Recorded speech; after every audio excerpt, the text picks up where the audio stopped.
নমস্কাৰ বন্ধু বান্ধৱীসকল, স্বাগতম জনাইছোঁ আপোনালোকক ডিজিটেল লাইভ ডিএল ইউটিউব চেনেললৈ। বন্ধু বান্ধৱীসকল, আজি আমি আপোনালোকৰ বাবে লৈ আহিছোঁ NRCৰ এটি বিগ ব্ৰেকিং। 24 জানুৱাৰীত মাননীয় উচ্চতম ন্যায়ালয়ে NRCৰ ওপৰত এক গুৰুত্বপূৰ্ণ ৰায় প্ৰদান কৰে। বন্ধু বান্ধৱীসকল, সেই বিষয়ে আলোচনা কৰাৰ আগতে মই প্ৰতিটো ভিডিঅ'ৰ দৰে এটি সৰু ৰিকুৱেষ্ট কৰিব বিচাৰিছোঁ। যদি এতিয়ালৈকে মোৰ এই চেনেলটো আপোনালোকে ছাবস্ক্ৰাইব কৰা নাই, তেতিয়াহ'লে মোৰ এই চেনেলটো আপোনালোকে ছাবস্ক্ৰাইব কৰক আৰু কাষত থকা বেল আইকনটো প্ৰেছ কৰক। বেল আইকনটো প্ৰেছ কৰিলে আমি আমাৰ চেনেলত ভিডিঅ' আপলোড কৰাৰ লগে লগে আপোনালোকৰ মোবাইলত নটিফিকেশ্যন বাজি উঠিব আৰু সকলোৰে আগত চোৱাৰ সুযোগ পাব। তো বন্ধুসকল, বলক পলম নকৰাকৈ আমি ভিডিঅ'টো আৰম্ভ কৰোঁ।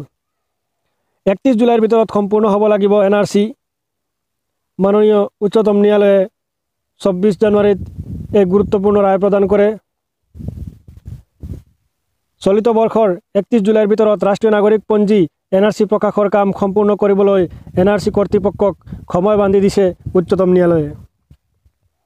NRC সম্পৰ্কীয় শুনানি গ্ৰহণ কৰি উচ্চতম ন্যায়ালয়ে মুখ্য ন্যায়াধীশ ৰঞ্জন গগৈ আৰু ন্যায়াধীশ ৰহিন্তন ফলি নৰিমানৰ বিচাৰপীঠে NRCৰ ৰাজ্যিক সমন্বয়ক প্ৰতীক হাজেলাক 31 জুলাইৰ ভিতৰত NRC সম্পূৰ্ণ কৰিবলৈ কয়।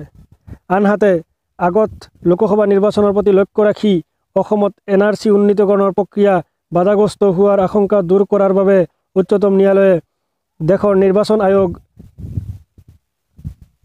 নিৰ্বাচন আয়োগৰ সচিব, অসমৰ মুখ্য সচিব আৰু NRCৰ ৰাজ্যিক সমন্বয়ক প্ৰতীক হাজেলাক বৈঠকত মিলিত হৈ এই ক্ষেত্ৰত এক সঠিক পথ উলিয়াবলৈ নিৰ্দেশ দিয়ে। ৰাজ্য চৰকাৰৰ প্ৰতিনিধিত্ব কৰা চলিচিটৰ জেনেৰেল তুষাৰ মেহতাক এই বৈঠকৰ দায়িত্ব প্ৰদান কৰি উচ্চতম ন্যায়ালয়ে লগতে এসপ্তাহৰ ভিতৰত ইয়াৰ প্ৰতিবেদন সৰ্বোচ্চ ন্যায়ালয়ত দাখিল কৰিবলৈ নিৰ্দেশ দিয়ে। যোৱা 31 ডিচেম্বৰত NRCৰ দাবী তথা ওজৰ আপত্তি দাখিলৰ প্ৰক্ৰিয়াৰ অন্ত পৰাৰ পিছত ৰাজ্যিক সমন্বয়ক প্ৰতীক হাজেলাই 11 জানুৱাৰীত উচ্চতম ন্যায়ালয়ত দাখিল কৰা প্ৰতিবেদন সন্দৰ্ভত শুনানি গ্ৰহণ কৰি উচ্চতম ন্যায়ালয়ে আজি এই নিৰ্দেশ দিয়ে। এই শুনানিৰ সময়ত হাজেলাই উল্লেখ কৰা অনুসৰি যোৱা 31 ডিচেম্বৰ পৰ্যন্ত NRCৰ চূড়ান্ত খচৰাৰ পৰা নাম বাদ পৰা 40 লাখ লোকৰ ভিতৰত 36,20,000 লোকে নাম অন্তৰ্ভুক্তিৰ বাবে পুনৰ আবেদন কৰিছে। আনহাতে চূড়ান্ত খচৰাত নাম অন্তৰ্ভুক্ত হোৱা 2 লাখ লোকৰ বিৰুদ্ধে আপত্তি দাখিল কৰা হৈছে বুলিও NRCৰ ৰাজ্যিক সমন্বয়ক উচ্চতম ন্যায়ালয়ক অৱগত কৰে।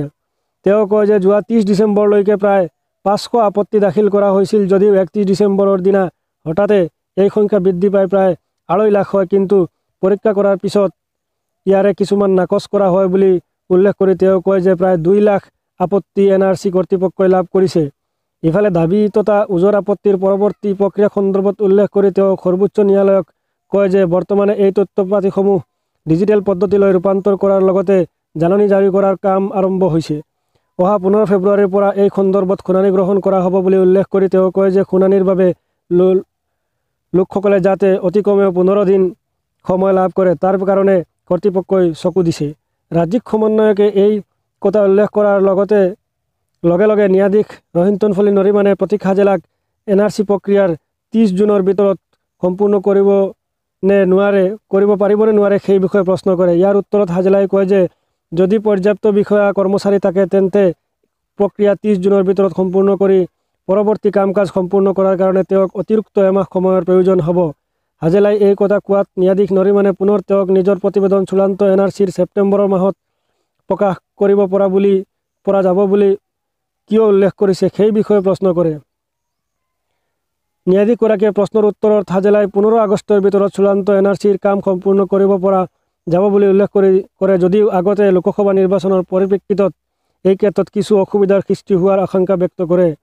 তেওঁ কয় যে এই প্ৰক্ৰিয়া সম্পূৰ্ণ কৰাৰ বাবে তেওঁক প্ৰায় 5,000 বিষয়া কৰ্মচাৰীৰ প্ৰয়োজন যদিও লোকসভা নিৰ্বাচনৰ বাবে বিষয়া কৰ্মচাৰী নিৰ্বাচনী কামত নিয়োজিত হ'লে NRCৰ প্ৰক্ৰিয়াত সমস্যাৰ সৃষ্টি হ'ব।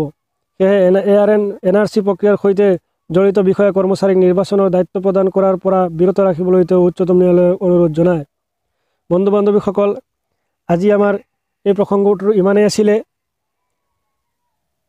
বন্ধু বান্ধৱীসকল, যদি NRC সম্বন্ধীয় কিবা তথ্য জানিবলগীয়া থাকে আপোনালোকৰ, তেতিয়াহ'লে আপোনালোকে আমাৰ এই ভিডিঅ'টোৰ তলত গৈ কমেণ্ট বক্সত গৈ আমাক প্ৰশ্ন কৰক। নিশ্চয়কৈ আমি আপোনালোকক উত্তৰ দিয়াৰ চেষ্টা কৰিম। বন্ধু বান্ধৱীসকল, আজিৰ প্ৰসংগটো ইমানেই। থেংক ইউ, ধন্যবাদ। জয় আই অসম।